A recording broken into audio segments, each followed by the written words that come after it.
আসসালামু আলাইকুম। নতুন একটা ভিডিওতে সবাইকে জানাচ্ছি স্বাগত। অনেকদিন পরে আসলে একটা নতুন ভিডিও করতেছি, যেটা আমার বাইকে বসে আমি আমার ক্যামেরাটা মাউন্ট করছি। প্রতিদিন যখন বাসা থেকে আমি অফিসের উদ্দেশ্যে বের হই, আমার মাইন্ডটা খুব ফ্রেশ থাকে। সকালের শুরুতেই আমি বাইক নিয়ে অফিসের উদ্দেশ্যে যাব, কাজ করব। কিন্তু যখনই আমি আমার বাসা থেকে বের হয়ে একটু সামনে যাই, তখনই মাথা ঠিক থাকে না ভাই।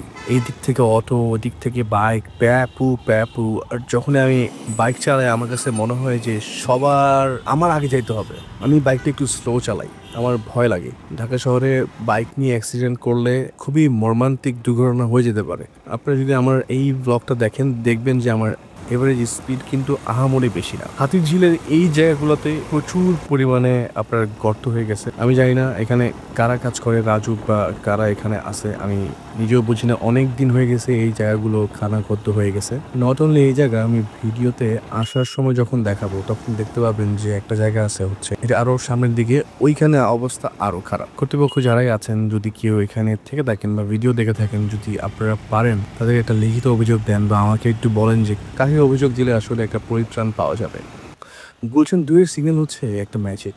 যখন আপনি ধরেন 150 সেকেন্ড 130 সেকেন্ড দাঁড়ায় আপনি সিগন্যালটা পার হয়ে সামনে যেতেই দেখবেন যে অনেকগুলা মানুষ আছে যারা রাস্তা পার হওয়ার জন্য দাঁড়ায় আছে। এখন আপনি যে 135 সেকেন্ড দাঁড়ায় ছিলেন, এটা তারা দেখবেন না। তারা তাদের গন্তব্যে যাওয়ার জন্য খুবই আগ্রহী হয়ে উঠবে। আমি জানি না কেন গুলশান 2 এবং গুলশান 1 সার্কেলে একটা আন্ডারপাস করে দেওয়া হয় না। যদি ওভারপাসের সমস্যা হয়, যদি একটা আন্ডারপাস করে দেওয়া যেত, আমার মনে হয় যে মানুষগুলো যদি পার হতে পারতো, তাহলে কিন্তু খুব ইজিলি মানুষজন পার হতে পারতো। দেখতে পাচ্ছেন মানুষের কত তাড়াহুড়া, তারা কত জোরে জোরে বাইক চালায়। ভাই যাইতে পারলেই হয়েছে কোনোভাবে। আমি একটু গুলশান 1 ডিএনসিসি মার্কেটে গেছিলাম, ওইখান থেকে আবার বাইকটা নিয়ে বের হয়েছি বাসার উদ্দেশ্যে যে যাবো। এবার এই যে গুলশান 1 এই যে শুটিং ক্লাবের সামনে, এখানে একটা মেন হল থেকে সবসময় অনবরত পানি বেরোতে থাকে। মানে এটা মেন হলের পানি লিটারেলি। হ্যাঁ, এখানে একবার অ্যাক্সিডেন্টও করছে আমি। 5টা 6টা বাইক একবার পড়ে গেছিলাম এই বৃষ্টির পানিতে, কিন্তু এখন ওই মেন হলটা কেন ঠিক করে না আমি জানি না। এই দেখেন, এখানে এই সামনেই রাস্তাটা দেখতে পাবেন, এইখানে এখন তীব্র খারাপ অবস্থা এবং মানুষের এখানে ইউটার্ন নিতে অনেক কষ্ট হয়। আমি জানি না কেউ এই রাস্তাটা কেন ঠিক করে না। দেখতে পাচ্ছেন কি অবস্থা, একদম অনেক বড় গর্ত হয়ে গেছে। এটা মানে ওই 2-1বার ঠিক করা হয়েছে, কিন্তু এটা কোনো কাজে আসে না। বৃষ্টি হইলেই এই রাস্তা শেষ, এবং এখানে এই এতটুকুর জন্য পিছনে অনেক জ্যাম লেগে যায়। মানে অল্প একটু ইউটার্নের জন্য পিছনে কিন্তু অনেক জ্যাম লাগে। এটা সাধারণ মানুষ যারা আমরা বাইক টাইক চালাই আমরা বুঝি, কিন্তু আসলে আমাদের হাতে তো কিছু করার নাই, আমরা কি করব। হাতিরঝিলে আসে অনেকে মানুষ ঘুরতে। এই ব্রিজটাতে আসলে সবাই ছবি টবি তুলে দেখি, ভালোই লাগে আমার কাছে। আমি যখন হাতিরঝিল প্রথম হয়, তখন আমরাও এখানে ঘুরতে আসছিলাম, তো সেই স্মৃতিগুলো মনে পড়ে যায়। এখন রেগুলারই হাতিরঝিল দিয়েই যাই।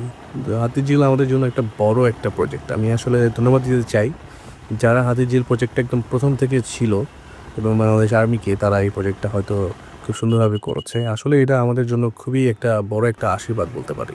হাতিরঝিল আমাদের অনেক উপকার করে। আসলে দেখতে পাচ্ছেন ঢাকা শহরে এত খালি, ধরেন মানে এইরকম খালি কোনো অন্য রাস্তা আছে কিনা আমার জানা নাই।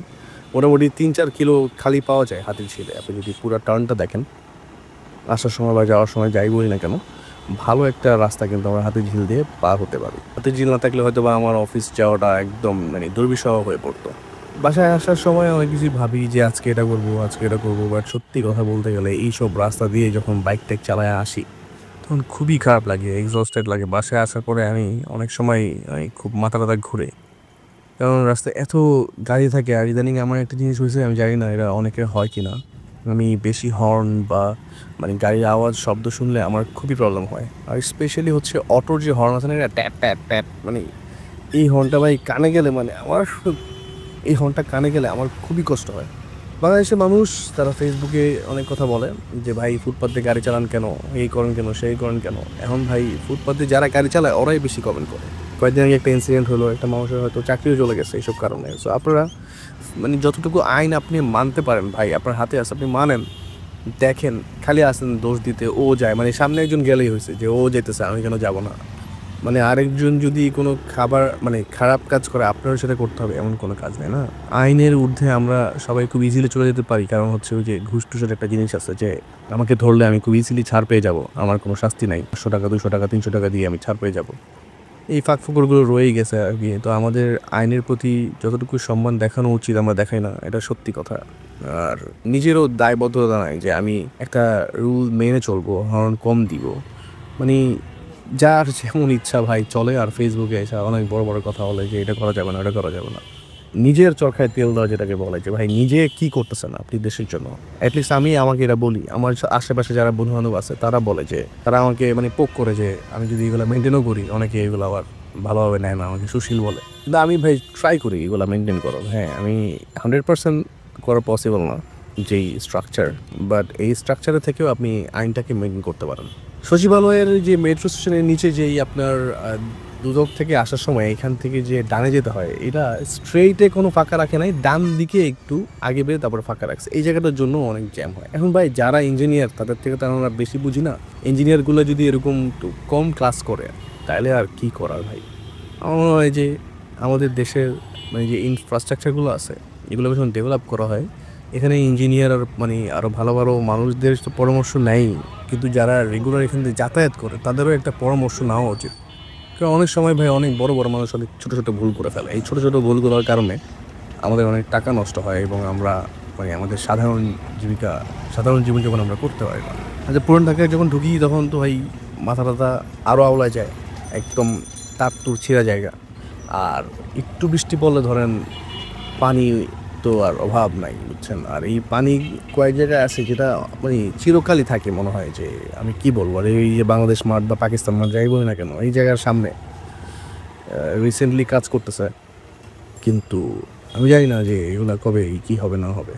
অনেক কষ্ট হয় আসলে সাধারণ মানুষের। এই যে দেখতে পাচ্ছেন যে এখানে অনেকগুলো ময়লার বস্তা ড্রেনের নিচের থেকে ময়লাগুলো বের করছে। তো এই ড্রেনের ময়লাগুলো ফালাই গিয়ে আমরাই কিন্তু। হ্যাঁ, তো আমি একটা রিকোয়েস্ট করতে চাই যে আমি যাদের সাথে চলি বা আমার সাথে যারা চলে এবং সবাইকে যারা ভিডিও দেখতেছে, যে আপনারা ময়লাটা যে একটা সুন্দর প্লেস ফালাবেন, রাস্তায় থুতু ফেলবেন না। ট্রাফিক আইনটা যতটুকু আপনি মানতে পারেন মানেন এবং দেশটাকে ভালোবাসেন, নিজের সাইড থেকে কাজগুলোকে করেন। বাদ বাকি কে কী করলো না করলো এগুলো নিয়ে আপনাকে ভাই ধরা হবে না, আপনার কাজের জন্য আপনাকে ধরা হবে। সো আপনি তো আজকের মতো এখানেই শেষ, দেখা হবে নেক্সট কোনো ভিডিওতে। সবাই ভালো থাকবেন, আসসালামু আলাইকুম।